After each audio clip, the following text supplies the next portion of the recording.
आरोबाव फिसाय आरो सानै गथ' गोनां आइजो गोमानायनि खौरां। नारायण बसुमतारीनि बिसि आरो सानै गथ' गोनांखा आलायस्रि बसुमतारीया गोमानानै दं। गसाइगावनि तुलसीबिल गामिनि नारायण बसुमतारीनि बिसि आरो सानै गथ' गोनांखा आलायस्रि बसुमतारीया थांनाय गोबाव साननिफ्रायनो गोमानानै दं। 35 बोसोर बैसोनि आलायस्रि बसुमतारीया दानसे सिगांनिफ्रायनो गोमानानै दं।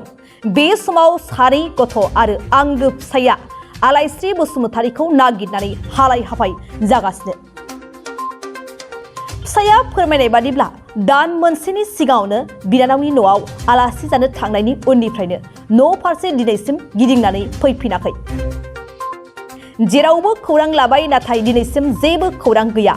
जाहोनाव ओनसोलनि तुलसीबिल पुलिस थानायावबो गोमानायनि मुङै गांसे गसरबो थिसननाय जादोंमोनब्लाबो बिसिनि जेबो खौरां मोनैयाव दिनै खौरां बिजोंनि गेजेरजों बर' रायजो राजाफोरखौ सावगारियाव होनाय आलायस्रि बसुमतारीखौ बहाबाफोर नुयोब्ला होनाय जानबुं नम्बर 9395221141 नङाब्ला 7099706079 आव फन हरनानै खौरां हरनो खावलायदों नारायण बसुमतारीया।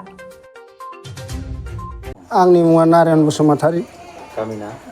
गामिया तुलसीबिल। मा जादों जाथाया? जाहाथे मास मोनसे आगोल आंनि हिन्जावा बिनानावनाव लेखा लायनो होननानै थांदोंमोन।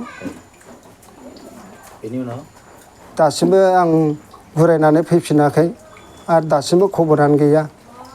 मबाइलजों जगाजग खालामाखै? कन्टेक्ट नाम्बार गैया। जाथि खुरमानाव खबर लादोंना लायाखै? लादोंमोन, गैया। न'खराव बेसे बैसोनि नोंनि हिनजावा? 35 इयार्स। न'खराव माबाफोर दावराव जादों नामा? जेबो जायाखै। बहा थांदों होनना सानो नोंथाङा? आङो दा मिन्थिया बहा थांदों। बिराद जायगायाव उदिस लाबाय आङो, खबरखौनो दासिमबो मोनाखिसै। रायजो राजायाव मा खावलायहरगोन? रायजो राजानो आं बेखौ अनुरद खालामहरो, जाहाथे सोरबा नुबाय बायदोंबा बे कन्टेक्ट नाम्बार हरगोन, आं बे कन्टेक्ट नाम्बाराव हरथों। न'खराव साबेसे? न'खराव आंहा फिसा सानै दङ। बेसे बेसे बैसोनि? बैसोआ सासे 15 बोसोर, सासे 13 बोसोर। थानायाव एफआइआर होदों ना? थानायाव एफआइआर होदों आं। मा थानायाव? तुलसीबिल थानायाव एफआइआर होदोंमोन। दा नोंनि हिनजावखौ नों मा खावलायहोगोन बे मिसननि गेजेरजों? आंनि हिन्जावखौ आं दासिमबो एक्सेप्ट खालामो, जाहाथे आंनि न'खराव फैनानै संसारखौ जाफैफिनो।